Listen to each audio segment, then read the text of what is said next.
نحمده ونصلي على حبيبه الكريم اما بعد فاعوذ بالله من الشيطان الرجيم بسم اللہ الرحمن الرحیم الحمد للہ عز وجل۔ ہم تعلیم المنطق پڑھ رہے ہیں۔ آج ہم انشاءاللہ عز وجل تعلیم المنطق سے مفہوم کی بحث پڑھیں گے۔ مفہوم کسے کہتے ہیں؟ مفہوم سے مراد کیا ہے؟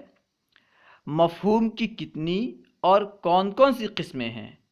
اس پر وجہ حصر کیا ہے؟ انشاءاللہ عز وجل اس تعلق سے پڑھیں گے۔ آئیے شروع کرتے ہیں۔ مفہوم کی بحث۔ مفہوم کسے کہتے ہیں؟ مفہوم سے مراد کیا ہے؟ بیان کر رہے ہیں۔ جو کچھ ذہن میں آئے اس کو مفہوم کہتے ہیں۔ جو کچھ ذہن میں آئے اس کو مفہوم کہتے ہیں۔ اب مفہوم کی اقسام بیان کر رہے ہیں۔ مفہوم کی دو قسمیں ہیں۔ مفہوم کی کتنی قسمیں ہیں؟ دو قسمیں ہیں۔ نمبر ایک کلی، نمبر دو جزئی۔ جو کچھ ذہن میں آئے اس کی دو قسمیں ہیں، نمبر ایک کلی، نمبر دو جزئی۔ اب وجہ حصر بیان کر رہے ہیں کہ مفہوم کی دو ہی قسم کیوں ہیں، اس سے زیادہ یا سے کم کیوں نہیں، اس پر وجہ حصر کیا ہے اسے بیان کر رہے ہیں۔ وجہ حصر، مفہوم دو حال سے خالی نہیں ہوگا۔ جو کچھ ذہن میں آئے وہ دو حال سے خالی نہیں ہوگا کہ اس کا نفس تصور شرکت کثیرین سے معنی ہوگا یا معنی نہیں ہوگا۔ جو کچھ ذہن میں آئے اس کا نفس تصور یا تو شرکت کثیرین سے معنی ہوگا یا معنی نہیں ہوگا۔ اگر معنی ہے تو جزئی ورنہ کلی، یعنی اگر جو چیز ذہن میں آئے اس کا نفس تصور شرکت کثیرین سے معنی ہے تو جزئی، اگر اس کا نفس تصور شرکت کثیرین سے معنی نہیں تو کلی۔ اب جزئی اور کلی میں سے ہر ایک کی تعریف اور مثال پیش کر رہے ہیں۔ دیکھیے اب انشاءاللہ بات واضح ہو جائے گی۔ تعریفات و امثلہ۔ جزئی، جزئی وہ مفہوم جس کا نفس تصور شرکت کثیرین سے معنی ہو۔ جس مفہوم کا نفس تصور شرکت کثیرین سے معنی ہو اسے جزئی کہتے ہیں۔ کثیرین کے شرکت کو روکتا ہو اسے جزئی کہتے ہیں۔ جیسے زید، زید کا نفس تصور شرکت کثیرین سے معنی ہے، کثیر لوگ شریک نہیں ہو سکتے۔ زید کا تصور ہی اس بات کو روکتا ہے، اس بات سے منع کرتا ہے کہ اس کے ساتھ کثیر لوگ شامل نہیں ہو سکتے۔ ٹھیک ہے، تو زید جزئی ہے۔ جب ہم زید بولتے، جب ہمارے ذہن میں زید کا تصور آتا تو یہ تصور ہی معنی ہوتا کہ اس میں زیادہ لوگ شریک نہیں ہو سکتے، کیونکہ زید ایک آدمی کا نام ہے۔ ٹھیک ہے، تو زید کا جو تصور ہے یہ شرکت کثیرین سے معنی ہے، اسی وجہ سے یہ جزئی ہے۔ جزئی وہ مفہوم جس کا نفس تصور شرکت کثیرین سے معنی ہو، جیسے زید۔ جزئی کے بعد اب کلی کی تعریف بیان کر رہے ہیں۔ کلی کسے کہتے ہیں؟ کلی سے مراد ہے کیا؟ کلی وہ مفہوم جس کا نفس تصور شرکت کثیرین سے معنی نہ ہو، جس کا تصور کثیرین کے شرکت سے معنی نہ ہو، کثیرین کی شرکت کو روکتا نہ ہو، اسے کلی کہتے۔ جیسے انسان، انسان کا تصور شرکت کثیرین سے معنی نہیں ہے۔ اگر ہم انسان کا تصور کریں، ایسا نہیں ہے کہ یہ تصور شرکت کثیرین سے روکے، کیونکہ جب ہم انسان کا تصور کرتے ہیں تو اس میں زید، خالد، بکر، حامد سب کا تصور آتا ہے۔ انسان میں زید بھی ہے، خالد بھی ہے، بکر بھی ہے، حامد بھی ہے، وغیرہ وغیرہ بہت سارے افراد ہیں۔ تو انسان کا تصور شرکت کثیرین سے معنی نہیں ہے، اس لیے انسان کیا ہے؟ کلی۔ کلی وہ مفہوم جس کا نفس تصور شرکت کثیرین سے معنی نہ ہو، جیسے انسان۔ کیونکہ انسان کا تصور شرکت کثیرین سے معنی نہیں ہے، اس لیے انسان کلی ہے۔ تقسیم جزئی، اب جزئی کی تقسیم کر رہے ہیں۔ جزئی کی دو قسمیں ہیں، نمبر ایک جزئی حقیقی، نمبر دو جزئی اضافی۔ یاد رہے کہ یہاں پہ جو جزئی کی تقسیم کر رہے ہیں، یہ ابھی جو جزئی کی تعریف بیان کی گئی ہے اس جزئی کی تقسیم نہیں ہے، ٹھیک ہے۔ ابھی جو ہم نے جزئی کی تعریف پڑھی کہ جزئی وہ مفہوم ہے جس کا نفس تصور شرکت کثیرین سے معنی ہو، اس جزئی کی تقسیم بیان نہیں ہو رہی ہے، بلکہ جو تقسیم بیان کی جا رہی ہے اس تقسیم میں جو پہلے نمبر پہ کیا ہے جزئی حقیقی۔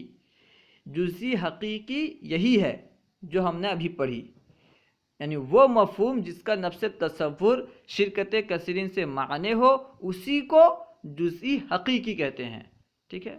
تو یہاں جو جزئی کی تعریف بیان کی جا رہی ہے یہ اس جزئی کی تعریف نہیں ہے جس کی تعریف ابھی بیان کی گئی، کیونکہ اخص تحت الاعم کو بھی جزئی کہتے ہیں۔ تو یہاں پہ جزئی سے مراد وہ جزئی ہے جو دونوں کو شامل ہو، ٹھیک ہے۔ تقسیم جزئی، جزئی کی دو قسمیں ہیں، نمبر ایک جزئی حقیقی، نمبر دو جزئی اضافی۔ دلیل حصر بیان کر رہے ہیں، وجہ حصر بیان کر رہے ہیں کہ جزئی کی دو قسم کیوں ہیں۔ وجہ حصر، جزئی دو حال سے خالی نہیں ہوگی کہ وہ کلی بھی ہو سکتی ہے یا نہیں۔ جو بھی جزئی ہو وہ دو حال سے خالی نہیں ہوگی، یا تو وہ جزئی کلی بھی ہو سکتی ہے، کلی بھی بن سکتی ہے یا نہیں۔ بصورت اول یعنی اگر وہ کلی بھی ہو سکتی ہے تو جزئی اضافی، اور بصورت ثانی جزئی حقیقی، یعنی اگر وہ کلی نہیں ہو سکتی تو وہ جزئی حقیقی ہے، ٹھیک ہے۔ اس سے پہلے ہم نے یعنی جزئی کی جو تعریف ہم نے پڑھی ہے، ٹھیک ہے، یہ جزئی حقیقی ہے، کیونکہ یہ جزئی کلی نہیں ہو سکتی۔ وہ مفہوم جس کا نفس تصور شرکت کثیرین سے معنی ہو یہ جزئی کی تعریف ہے، اور یہ جو جزئی کی تعریف ہے یہ جس جزئی پہ صادق آتی ہے وہ جزئی کبھی بھی کلی نہیں ہو سکتی، ٹھیک ہے۔ جس جزئی کو ہم یوں بیان کرتے ہیں کہ وہ مفہوم جس کا نفس تصور شرکت کثیرین سے معنی ہو وہ جزئی کبھی بھی کلی نہیں ہو سکتی۔ اب دیکھیے بیان کر رہے ہیں تعریفات و امثلہ۔ جزئی حقیقی، اس کی تعریف ابھی گزری، یعنی یہی تعریف جو ہم نے پڑھی کہ وہ مفہوم جس کا نفس تصور شرکت کثیرین سے معنی ہو اسی کو جزئی حقیقی کہتے ہیں۔ جزئی اضافی، جزئی اضافی وہ مفہوم اخص جو کسی اعام کے تحت داخل ہو، وہ اخص مفہوم جو کسی اعام کے تحت داخل ہو اسے جزئی اضافی کہتے، کیونکہ وہ جس عام کے تحت داخل ہے اس کی طرف نسبت کرتے ہوئے جزئی ہے۔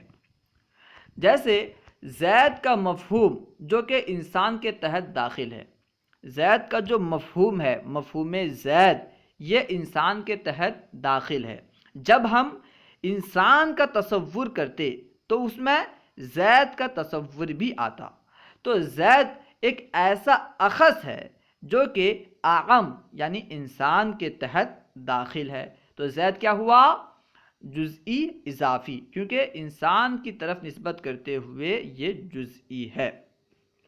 اسی طرح انسان حیوان کے تحت، حیوان جسم نامی کے تحت، اور جسم مطلق کے تحت، اور جسم مطلق جوہر کے تحت داخل ہے، ٹھیک ہے۔ انسان حیوان کے تحت داخل ہے کیونکہ جب ہم حیوان کا تصور کرتے تو اس میں انسان بھی آتا، انسان ایک ایسا اخص ہے جو کہ حیوان کے تحت داخل ہے۔ اسی طرح حیوان ایک ایسا اخص ہے جو کہ جسم نامی کے تحت داخل ہے، ٹھیک ہے۔